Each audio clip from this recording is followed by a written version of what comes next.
ये time table आपके पूरे सेशन को बदल कर रख देगा। ऑल इंडिया टॉपर्स जो रहे उन्होंने यही टाइम टेबल फॉलो किया है। कुछ रफ वर्क में बताऊंगा तो ये आपका हो जाएगा chapters per week. Hello everyone, my name is Guru Tehenguri और आज का ये वीडियो आप सभी के लिए बहुत ज्यादा इंपॉर्टेंट होने वाला है। जितने भी बच्चे क्लास 10th के नए सेशन में आए हुए हैं या फिर क्लास 12th ह्यूमैनिटीज के स्टूडेंट्स हैं, ये टाइम टेबल आपके पूरे सेशन को बदल कर रख देगा। ये मेरी गारंटी है अगर आप इस टाइम टेबल को अच्छे से फॉलो करते हैं। इस वीडियो में जितनी भी चीजें मैं आपको बता रहा हूं उनको आप अच्छे से फॉलो करते हैं तो आपको टॉपर बनने से कोई भी नहीं रोक सकता। अब आपके भी मन में आ रहा होगा कि भैया इतना बड़ा दावा कैसे कर रहे हैं, तो भाई ये दावा प्रूफ करता है हमारे पुराने सेशन का रिजल्ट। आप हमारे चैनल पर जाकर वीडियो चेक कर सकते हैं। ऑल इंडिया टॉपर्स जो रहे उन्होंने यही टाइम टेबल फॉलो किया है और इतने अच्छे मार्क्स स्कोर किए हैं। ये टाइम टेबल सबसे ज्यादा प्रैक्टिकल टाइम टेबल है। मैं जो चीजें आपको बताऊंगा उसको अच्छे से समझिएगा और उसके बाद फॉलो करिएगा। अगर आप ये टाइम टेबल को फॉलो करते हैं तो पढ़ाई आपकी एकदम आसान हो जाएगी और देखिएगा आपको पता भी नहीं लगेगा और आप एक टॉपर बन जाएंगे। तो सीधा वीडियो को चालू करते हैं बिना टाइम वेस्ट किए। सबसे पहली और सबसे इंपॉर्टेंट चीज, एक कॉपी और पेन लेकर बैठ जाइए क्योंकि इस वीडियो में आपको कुछ रफ वर्क में बताऊंगा वो आपको करना पड़ेगा। उसके बाद जब आप पूरी वीडियो देख लेंगे, पूरी वीडियो देखना है, बहुत सारी इंपॉर्टेंट चीजें मैं कवर करने वाला हूँ। जब आप पूरी वीडियो देख लेंगे, पूरा रफ वर्क कर लेंगे, उसके बाद डिस्क्रिप्शन में आपको एक पीडीएफ का लिंक मिलेगा। जैसे ही आप पीडीएफ को डाउनलोड करेंगे तो उसमें कुछ चीजें आपको देखने को मिलने वाली है। एक पूरा टाइम टेबल का फॉर्मेट आपको देखने को मिलेगा। आप उसको फिल करेंगे, उसका प्रिंट आउट निकलवाएंगे और जहां पर भी आप पढ़ने बैठते हैं वहां सामने उसको चिपका लेंगे। आपका टाइम टेबल हो गया रेडी। लेकिन ये पीडीएफ तभी आपके काम आएगा जब आप वीडियो में मैं जितनी चीजें भी बता रहा हूं उनको अच्छे से फॉलो करेंगे। आज की वीडियो में सिर्फ टाइम टेबल की हम बात नहीं कर रहे होंगे, एक एक छोटी छोटी डिटेल में भी हम जा रहे होंगे कि अगर मैं आपको कुछ बता रहा हूं तो उसको आप कैसे अचीव कर सकते हैं, आपको रिवीजन कैसे करना है, पढ़ाई करते समय कौन सी चीजें आपको याद रखना है। ऐसे जितने भी टॉपिक हैं उन सबको आज हम टच करने वाले हैं। तो सीधा वीडियो को चालू करते हैं। आई होप आपने अभी तक अपना कॉपी और पेन निकाल लिया होगा। तो कुछ एकदम सिंपल चीजें हैं जिनको हम फॉलो कर रहे होंगे। यही टाइम टेबल जैसा मैंने पहले कहा सारे बच्चों ने फॉलो किया था जो इतना अच्छा स्कोर करें पिछले सेशन में। मैंने खुद यही टाइम टेबल फॉलो किया था और क्लास 12th में 95.6% स्कोर करे थे। तो कॉपी में सबसे पहले आपको जो लिखना है भाई वो है टोटल डेज। ये टाइम टेबल की खासियत यही है। मुझे नहीं पता आप ये वीडियो कब देख रहे हैं, लेकिन जिस दिन भी आप ये वीडियो देख रहे हैं उसी दिन से आप इस टाइम टेबल को फॉलो कर सकते हैं। ये कोई ऐसा 10 दिन का 20 दिन का टाइम टेबल नहीं है कि अगर आप लेट हो गए या अब आपके पास टाइम नहीं है या फिर आपका पूरा सिलेबस बचा हुआ है तो उसको आप फॉलो नहीं कर पाएंगे। जिस दिन आप ठान लेंगे फॉलो करने का उस दिन से आप कर सकते हैं। तो सबसे पहले टोटल डेज लिखिए कि कितने दिन में आप अपना पूरा सिलेबस कंप्लीट करना चाहते हैं। यहां पर इस वीडियो में जितनी भी चीजें मैंने लिखी है एग्जाम्पल के लिए लिखी है, आप अपने हिसाब से इसको चेंज कर रहे होंगे। मैंने सोचा यार मुझे अपना पूरा सिलेबस 2 महीने में कंप्लीट करना है तो 60 डेज मैंने लिख लिया है। तो टोटल डेज में आपको जो भी अपने जितने भी दिन में अपना सिलेबस कंप्लीट करना है वो आप लिख लीजिए। अब वो 2 महीने भी हो सकता है, 3 महीने भी हो सकता है। अभी मैं जब ये वीडियो बना रहा हूं तो अगस्त का महीना चल रहा है, तो अभी तो बोर्ड एग्जाम को बहुत टाइम है। तो अभी तो आप आराम से ज्यादा टाइम भी लिख सकते हैं ना। तो मैंने वीडियो के लिए 2 महीने यहां पर लिख लिया है। टोटल डेज के बाद आता है टोटल चैप्टर्स। सिंपल सा आपको काम करना है, आपके जितने भी सब्जेक्ट्स हैं उनमें जितने भी चैप्टर्स आपके अभी बचे हुए हैं, पूरे बचे हुए हैं तो पूरे उनको टोटल करना चालू करिए। आपके इंग्लिश में जितने हैं, आपके हिंदी में जितने हैं, अगर आपका हिस्ट्री है तो उसमें कितने, अगर आप 10th के तो आपके सोशल साइंस में कितने, आपके जो भी सब्जेक्ट्स हैं उनके आप पूरे चैप्टर जितना है उसको टोटल करिए और उनका टोटल करने के बाद आपको टोटल चैप्टर्स मिल जाएगा। जैसे मैंने यहाँ पर लिख लिया भाई मेरे 5 सब्जेक्ट हैं क्लास 12th में या फिर क्लास 10th में और उनको मैं टोटल कर रहा हूं तो 80 चैप्टर्स आ रहे हैं। आपका अलग भी आ सकता है, इससे ज्यादा भी आ सकता है, हो सकता है इससे बहुत कम भी आए। तो ये आपका टोटल चैप्टर्स हो जाएगा। मतलब मुझे 60 डेज में 80 चैप्टर्स कवर करना है। ये मैंने 2 स्टेप आपको बता दिए, बिल्कुल कॉपी में करिए। इसके बाद एक और बहुत इंपॉर्टेंट चीज जो अभी हम आगे डिस्कस करेंगे लेकिन थोड़ा बहुत उसका भी बताना इंपॉर्टेंट है, वो ये है कि अगर आपका कोई एक ऐसा सब्जेक्ट है जो आपको बहुत ज्यादा डिफिकल्ट लगता है, जैसे क्लास 10th में मैथमेटिक्स हो गया, क्लास 12th ह्यूमैनिटीज वालों को हिस्ट्री बहुत डिफिकल्ट लग जाता है। तो कोई भी अगर एक ऐसा सब्जेक्ट है जो आपको लगता है भाई आपको डेली करना पड़ेगा, बहुत डिफिकल्ट है, तो उसको आप टोटल चैप्टर्स में इंक्लूड नहीं करेंगे। फॉर एग्जाम्पल मैं क्लास 10th में हूं, मुझे मैथमेटिक्स डिफिकल्ट लगता है, उसमें मैं मान लेता हूं 10 चैप्टर है, तो 80 के बदले मैं यहाँ पर 70 लिख दूंगा। उसके जितने भी चैप्टर्स हैं उसको मैं इंक्लूड नहीं करूंगा। अब क्यों नहीं करूंगा वो आगे अभी हम बात कर रहे होंगे। टोटल डेज हो गया, टोटल चैप्टर्स हो गया। अब इसके बाद सबसे इंपॉर्टेंट चीज, छोटा मोटा कैलकुलेशन हम कर रहे होंगे, पूरा मैं आपको बताने वाला हूं। अब हम निकालेंगे भाई चैप्टर्स पर डे कि अगर मुझे 60 डेज में 80 चैप्टर्स करना है तो मुझे एक दिन में कितना चैप्टर करना होगा। तो मैंने 80 चैप्टर्स को 60 डेज से डिवाइड किया, मतलब total chapters divided by total days, तो मेरा आ गया 1.34 चैप्टर्स पर डे। सुनने में कितना अटपटा टाइप का लग रहा है ना कि 1.34 चैप्टर्स क्या होता है। इसको अभी हम आसान बनाएंगे। आप भी अपने ऐसे ही कैलकुलेशन करिए। टोटल चैप्टर्स को टोटल डेज से डिवाइड कीजिए, चैप्टर्स पर डे आपका निकल कर आ जाएगा। हो सकता है 1 पॉइंट कुछ में आए, हो सकता है 2 पॉइंट में आए, हो सकता है 0 पॉइंट में कुछ आपका आ जाए। इसके बाद अब अगला स्टेप आता है चैप्टर्स पर वीक। इसको थोड़ा सा हम आसान बना देते हैं। चैप्टर पर डे आपका जो भी निकल कर आएगा उसको हम 7 से मल्टीप्लाई करेंगे, क्योंकि एक हफ्ते में 7 दिन होते हैं। उसका जो भी हमारा आंसर आएगा भाई, जैसे मेरा आया है 9.38, तो ये आपका हो जाएगा चैप्टर्स पर वीक। इसको अब हम राउंड ऑफ कर देंगे। अब 9.38 आया है, अगर मेरे पास बहुत टाइम बचा हुआ है कि भाई अगर मुझे 2 महीने से 1-2 दिन 3-4 दिन ज्यादा भी लग जाते हैं या 1-2 हफ्ते भी ज्यादा लग जाते हैं तो मुझे कोई दिक्कत नहीं होगी, तो मैं 9.38 को 9 चैप्टर कर दूंगा। लेकिन मुझे ऐसा लगता है कि भाई 2 महीने से 1 आध दिन पहले ही सिलेबस हो जाए तो ज्यादा बेटर है, तो मैं राउंड ऑफ आगे का कर दूंगा, मैं 10 चैप्टर पर वीक कर दूंगा। आया आपको समझ में क्या करना है? चैप्टर्स पर वीक हमको निकालना है और उसके बाद उसको राउंड ऑफ कर देना है। चाहे हम एक कदम आगे भी जा सकते हैं, एक कदम पीछे भी जा सकते हैं, डिपेंड करेगा कि कितना टाइम हमारे पास है। अभी आपको थोड़ा कंफ्यूजिंग लग रहा होगा, लेकिन आगे चीजें क्लियर हो जाएंगी। याद रखिए, फिर से बताता हूं, टोटल डेज, फिर टोटल चैप्टर्स, फिर चैप्टर्स पर डे, फिर चैप्टर पर वीक। देखिए काम कितना आसान हो गया। एक तरफ हम सोचते रह जाते हैं यार कि मेरे पास इतने महीने बचे हैं, इतना सिलेबस बचा है। कई बच्चों को तो सिलेबस भी पता नहीं चलता है। रीजन यही है कि कभी हम कैलकुलेट ही नहीं करते हैं। लेकिन अगर आप ये कर लेंगे तो आपके माइंड में एक क्लियर गोल आ जाएगा कि भाई अगर एक हफ्ते में मैंने इतने चैप्टर नहीं किए तो 2 महीने में मेरा सिलेबस तो नहीं हो पाएगा, 3 महीने जितने भी महीने आप रख रहे हैं उतना मेरा नहीं हो पाएगा सिलेबस। तो ये बहुत जरूरी है। अभी यहाँ पर 9 से 10 चैप्टर पर वीक इसलिए आ रहे हैं क्योंकि मैंने बहुत कम टाइम और बहुत ज्यादा चैप्टर लिए हुए हैं। अब इसको थोड़ा सा हम चेंज कर लेते हैं। मैं बोल देता हूँ चैप्टर्स इतने ही रहने वाले हैं, लेकिन टोटल डेज में 1 महीना और बढ़ा लेते हैं। मैं बोल देता हूँ भाई मैं 3 महीने में अपना सिलेबस कंप्लीट करूंगा। तो अगर इतना ही हम कर देते हैं तो कैलकुलेशन पूरा चेंज हो जाता है।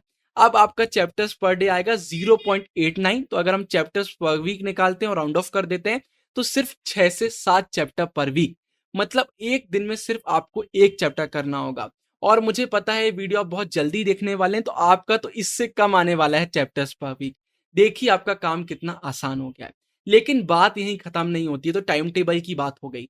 बहुत सारे क्वेश्चन अभी भी हमारे दिमाग में है कि अब चैप्टर कैसे करेंगे भाई। 6 चैप्टर आ तो गया, लेकिन करेंगे कैसे? कैसे हम मान ले हमारा चैप्टर हो गया है, रिवीजन कैसे करेंगे? और बहुत सारी चीजें अभी जिन पर बात करना बाकी है। तो सीधा अब हम उन पर चलते हैं। तो इसके बाद एक स्मार्ट वर्क रिलेटेड बहुत इंपॉर्टेंट चीज हो जाती है।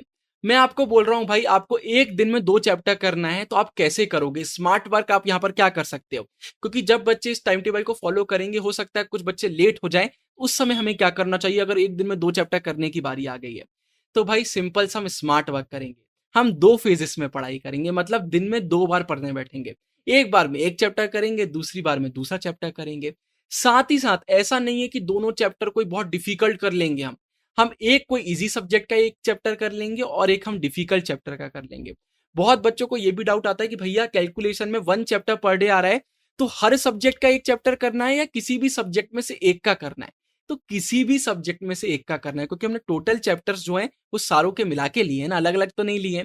तो अगर आपका 2 चैप्टर्स पर डे आ रहा है, मतलब हर सब्जेक्ट्स में से कोई भी 2 चैप्टर। 1 आ रहा है तो हर सब्जेक्ट में से कोई भी एक चैप्टर। 0.5 आ रहा है मतलब कोई भी आधा चैप्टर। तो याद रखिए इसे कहते हैं स्मार्ट वर्क करना। तो आपको क्या करना है भाई, जब आपका टाइम टेबल बन जाएगा तो सबसे पहले देखिए कि दिन में मुझे कितनी बार पढ़ने की जरूरत है। आप 1 बार से 3 बार तक पढ़ाई कर सकते हैं, इससे ज्यादा करने की जरूरत नहीं है। 3 फेजेस में करिए, 2 फेजेस में करिए, पूरी ये आपकी चॉइस है। इसके बाद इजी और डिफिकल्ट का कॉम्बो बनाइए। अगर एक डिफिकल्ट चैप्टर कर रहे हैं तो एक इजी चैप्टर करिए, ये चीज याद रखिएगा। इसके बाद भाई हमारे पूरे वीक में सेम एनर्जी तो नहीं रहती है। कई बार होता है कि मंडे को हमारा बहुत मन कर रहा होता है मेहनत करने का, लेकिन ट्यूसडे आते आते हम थक जाते हैं। हो सकता है संडे को फिर से एनर्जी वापस आ जाए, लेकिन सैटरडे की बात करते तो एनर्जी बिल्कुल हमारी गायब रहे। तो देखिए वीकली एनर्जी हमारी बहुत अलग अलग लेवल पर काम कर रही होती है।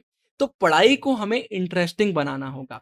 एक दिन इजी सब्जेक्ट करिए, एक दिन डिफिकल्ट करिए, फिर इजी करिए, फिर डिफिकल्ट करिए। जिस दिन आपको एनर्जेटिक फील हो रहा है उस दिन डिफिकल्ट कर लीजिए, जिस दिन आपको थकान लग रही है इजी कर लीजिए। पढ़ाई को इंटरेस्टिंग बनाइए।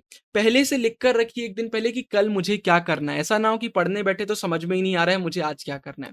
तो 1-2 दिन की प्लानिंग हमें करके आगे बढ़ना चाहिए, तो ये याद रखिए। इसके बाद अब जैसा मैंने पहले आपको हिंट दे दी थी, अब उसको डिटेल में समझा देता हूँ। अगर आपको कोई सब्जेक्ट बहुत डिफिकल्ट लगता है तो उसको टोटल चैप्टर्स में इंक्लूड मत करिए, क्योंकि टोटल चैप्टर्स में हम वो सब्जेक्ट के चैप्टर्स लिख रहे हैं जिनको हम एक बार अच्छे से करेंगे, वो हमारा हो जाएगा, बाद में फिर उसका हम रिवीजन कर रहे होंगे। अगर कोई सब्जेक्ट आपको डिफिकल्ट लगता है तो उसकी तो हमें डेली प्रैक्टिस करना चाहिए। तो जैसे अगर आपको मैथमेटिक्स डिफिकल्ट लगता है तो दिन का आधा घंटा 1 घंटा आप इसके लिए फिक्स कर लीजिए। टाइम टेबल आपका अलग चल रहा होगा। टाइम टेबल में अगर आपका 1 चैप्टर पर डे आया है या फिर 7 चैप्टर पर वीक आया है तो एक दिन में 1 चैप्टर तो आप कर ही रहे होंगे, लेकिन उसके साथ साथ जो आपको सब्जेक्ट सबसे डिफिकल्ट लगता है उसको भी डेली टाइम आप दे रहे होंगे। तो अगर कोई भी ऐसा सब्जेक्ट है जो आपको बहुत डिफिकल्ट लगता है तो उसको डेली टाइम दीजिए। उसके लिए अलग से दिन निकालने की, उसको टोटल चैप्टर्स में लिखने की कोई भी जरूरत नहीं। अब इसके बाद अगला एक बहुत इंपॉर्टेंट क्वेश्चन आता है कि हम कैसे माने कि हमारा एक चैप्टर हो गया है, करने का बेस्ट तरीका क्या है। तो देखिए, बहुत सारे तरीके होते हैं, दो मुझे जो बहुत अच्छे लगते हैं वो मैं आपको बता देता हूँ। पहला होता है हमारा मेन बुक, जो मोस्ट ऑफ द सब्जेक्ट्स में हमारी एनसीईआरटी होती है। सबसे पहले उसको करना, और उसके बाद कोई अच्छे क्वेश्चन बैंक से जिसमें प्रीवियस ईयर क्वेश्चन हो, इंपॉर्टेंट क्वेश्चन हो, उनको देखना और उसके बाद अपना चैप्टर कंप्लीट समझना, क्योंकि आपने अपना एनसीईआरटी कर लिया है, क्वेश्चन आंसर से आपका रिवीजन हो गया है, ये क्वेश्चन बोर्ड एग्जाम में आ चुके हैं, वो आपसे बन रहे हैं, मतलब आपका चैप्टर हो गया है। दूसरा तरीका होता है भाई, एनसीईआरटी रीड करना अगर आपको बोरिंग लगता है या समझ में नहीं आता है तो यूट्यूब वीडियो देखना। तो यहां पर मैं अपनी तरफ से सिर्फ आपको अपनी वीडियो ही रिकमेंड कर सकता हूं, क्योंकि हम पूरी एनसीईआरटी को लाइन बाय लाइन समझाते हैं, और एनसीईआरटी करना मस्ट हो जाता है क्योंकि वो मोस्ट ऑफ द सब्जेक्ट्स में, जैसा मैंने कहा, मेन बुक आपकी है। उसके बाद क्वेश्चन बैंक के बदले आप ये भी कर सकते हैं कि यूट्यूब में अगर आपको इंपॉर्टेंट क्वेश्चन की वीडियोस मिल जाती हैं, जो हम हमारे चैनल पर अपलोड करते ही हैं ह्यूमैनिटीज की अभी, और बहुत जल्द क्लास 10th की भी करेंगे, तो आप वो वीडियोस देख सकते हैं। मतलब सबसे पहले चैप्टर पढ़ना या फिर चैप्टर की वीडियो देखना, और उसके बाद उसके मोस्ट इंपॉर्टेंट क्वेश्चंस करना रिवीजन के लिए। अगर आप क्लास 12th ह्यूमैनिटीज के नए सेशन के स्टूडेंट हैं तो अभी ओसवाल गुरुकुल की बहुत शानदार क्वेश्चन बैंक आई है, हमारे जितने भी मेजर सब्जेक्ट्स होते हैं ह्यूमैनिटीज में उनके लिए। मैंने खुद इसको रिव्यू किया है, बहुत ही शानदार बुक है, बहुत अच्छे इसमें क्वेश्चन हमें देखने को मिल जाते हैं। चैप्टर वाइज हैं, कैटेगरी वाइज हैं, आप पढ़ेंगे आपको मजा आ जाएगा। तो डिस्क्रिप्शन में इसका लिंक भी आपको मिल जाएगा, बिल्कुल आप परचेज कर सकते हैं, बहुत ही शानदार बुक है। इसके बाद रिवीजन। भाई अब हमने हमारा सिलेबस पूरा कंप्लीट कर लिया है, बाद में जब रिवीजन की बारी आती है, रिवीजन के लिए अलग से दिन निकालने की जरूरत नहीं है। जिस दिन आपको ऐसा लगता है कि आपकी पढ़ाई जल्दी हो गई, आज आप और एक्स्ट्रा टाइम दे सकते हैं, उस दिन आप रिवीजन करिए। आप स्कूल में बैठे हैं, आपको लग रहा है फ्री पीरियड मिला हुआ है, आप उस समय रिवीजन करिए। रिवीजन करने के क्या तरीके होते हैं? नोट्स। हम भी नोट्स प्रोवाइड करते हैं, अभी क्लास 12th ह्यूमैनिटीज के बहुत जल्दी आपको मिलने वाले हैं, बहुत शानदार रहते हैं। आप खुद भी नोट्स बनाइए, जब भी पढ़ाई कर रहे हैं शॉर्ट नोट्स बनाइए, आप बाद में उनको रीड कर सकते हैं। वन शॉट वीडियोस चैनल पर आती हैं, बहुत आपको मिलेंगी, आप वन शॉट वीडियोस देख सकते हैं। ओसवाल गुरुकुल बुक अगर आप परचेज कर रहे हैं, क्वेश्चन बैंक से रिलेटेड जो वीडियोस होती है जहां पर बहुत सारे क्वेश्चन बताए जाते हैं, आप उनसे क्वेश्चंस कर सकते हैं, एक्सेट्रा। ये सारे तरीके होते हैं रिवीजन करने के। रिवीजन में फिर से सब कुछ करने की जरूरत नहीं है, अगर आप एक बार में बहुत अच्छा कर चुके हैं। एनसीईआरटी हमने हाईलाइट करी हुई है, नोट्स बनाए हुए, उतना आप कर लेंगे, आपका बहुत अच्छे से हो जाएगा। अगर कोई टॉपिक डिफिकल्ट लगता है तो फिर आप फिर से पूरी एनसीईआरटी रीड कर सकते हैं। बार बार टाइम वेस्ट हम नहीं करेंगे, स्मार्ट वर्क करेंगे, ये याद रखिए। पहली बार जब एनसीईआरटी पढ़ रहे हैं तो उसी समय हमें बिल्कुल उसको क्लियर कट कर लेना चाहिए कि कौन सी लाइन्स इंपॉर्टेंट है, कौन से पॉइंट्स इंपॉर्टेंट है, वो सब हमें लिख लेना चाहिए, ये याद रखिए। इसके बाद कुछ प्रो टिप्स की बात कर लेते हैं। पहली वही, एनसीईआरटी या कोई भी आप बुक पढ़ रहे हैं उसको हाईलाइट जरूर करिए, शॉर्ट नोट्स बनाइए। कोई भी चीज अगर आपको इंपॉर्टेंट लगती है, आपको लगता है कि आप बाद में भूल सकते हैं, उसको आप लिख लीजिए। रिवीजन टाइम टू टाइम करते रहिए, रिवीजन से चीजें हमें याद हो जाती है। कोई चैप्टर आप करके छोड़ देंगे, बाद में भूल जाएंगे, लेकिन समय समय पर रिवीजन करते रहेंगे, आपके लिए अच्छा रहेगा। एक्स्ट्रा सिलेबस, इससे मेरा मतलब क्या है भाई, चैप्टर्स के अलावा भी बहुत सारी चीजें होती हैं, हमें हमारा ग्रामर भी स्ट्रॉन्ग करना होता है, हमको हमारे मैप्स वगैरह भी करना होता है, कार्टून वगैरह करना होता है, डायग्राम करना होता है, और ना जाने कितनी एक्स्ट्रा चीजें होती हैं।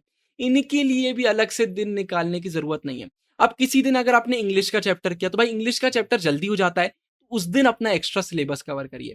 आप कोई चैप्टर पढ़ रहे हैं जो बड़ा आसान है, उस दिन अपना एक्स्ट्रा सिलेबस कवर करिए। किसी दिन आप फ्री हैं, स्कूल का भी कोई काम नहीं, उस दिन एक्स्ट्रा सिलेबस कंप्लीट करिए। इसके लिए एक्स्ट्रा दिन निकालने की जरूरत नहीं, जहां पर भी स्मार्ट वर्क कर सकते हैं। स्मार्ट वर्क का मतलब है किसी भी चीज को करने में सबसे कम टाइम लगना चाहिए और वो काम सबसे अच्छे तरीके से होना चाहिए। तो ये याद रखिए। फिर मेन गोल, आपके प्री बोर्ड्स भी आएंगे, हाफ ईयरली भी आएंगे, क्वार्टरली भी आएंगे, सब कुछ आपका आता रहेगा, लेकिन मेन क्या है? Board exam. तो बीच में ये जो छोटे मोटे एग्जाम आते रहेंगे, इनसे ये मत करिएगा कि हमारा जो मेन टाइम टेबल है उसको हम फॉलो ही ना करें। मेन फोकस बोर्ड पर रखिए, ये सब आपके अपने आप कवर होते जाएंगे। Learn and grow. आपके जो स्कूल में एग्जाम होंगे, जैसा मैंने कहा आप इस टाइम टेबल को फॉलो करेंगे, अपने आप आपका उनका प्रिपरेशन होता जाएगा। एग्जाम के कम उन पर थोड़ा सा और टाइम देंगे, आपके पेपर भी अच्छे जाएंगे। स्कूल के पेपर आपके अच्छे जा रहे होंगे, लेकिन उसमें आप कुछ ना कुछ गलतियां भी कर रहे होंगे। तो उन गलतियों को ऑब्जर्व करिए। अगर स्कूल के एग्जाम में आपने ऑब्जर्व कर ली गलती, तो बोर्ड में वो गलती आप नहीं करेंगे। उनसे सीखिए और ग्रोथ के रास्ते पर आगे बढ़ते रहिए। साथ ही साथ डिस्क्रिप्शन चेक कीजिए, जैसा मैंने आपको कहा बुक के लिंक्स भी आपको मिलेंगे और जो इंपॉर्टेंट वीडियोस हैं वो भी आपको डिस्क्रिप्शन में मिलने वाली है। बहुत इंपॉर्टेंट लिंक्स आपको डिस्क्रिप्शन में मिलने वाले हैं। इसके बाद भाई मुझे मालूम है अभी भी बहुत सारे बच्चों के डाउट्स खत्म नहीं हुए होंगे, क्योंकि डाउट्स आते रहते हैं। तो उसमें कोई भी घबराने की बात नहीं है। गुरु भैया, देव भैया दोनों आपके साथ हैं। कमेंट सेक्शन में, डिस्कॉर्ड में, टेलीग्राम में, इंस्टाग्राम में, फेसबुक में, जहां आपको लगे आप अपने डाउट्स पूछ सकते हैं। सारे लिंक डिस्क्रिप्शन में। टेलीग्राम तो जरूर से ज्वाइन करिएगा, बहुत सारे बच्चे आपको यहाँ मिलेंगे और बहुत इंपॉर्टेंट पीडीएफ्स वगैरह हम टेलीग्राम पर ही अपलोड करते हैं। तो कोई भी डाउट्स हो तो यहाँ पर आप आ सकते हैं। यही हमारा आता है इस वीडियो में। आई होप आपके सारे डाउट्स खत्म हो गए होंगे। मोस्ट प्रैक्टिकल टाइम टेबल के साथ मैं हाजिर हो गया हूँ। हजारों बच्चों ने यही टाइम टेबल फॉलो किया था लास्ट सेशन में और उसके पिछले सेशन में भी। इसके बाद आप सभी को ऑल द बेस्ट। अगर आप ये टाइम टेबल फॉलो करते हैं तो मेरी गारंटी है भाई आप टॉपर जरूर बनेंगे। तो जिस दिन टॉपर बन जाए मेरे एड्रेस पर भाई स्वीट्स डिलीवर जरूर करवा दीजिएगा। अभी के लिए साइनिंग ऑफ, गुरु टेंगुरिया, बाय बाय। ऊपर इंपॉर्टेंट वीडियोस के मैं आपको लिंक्स डाल रहा हूँ एंड स्क्रीन में।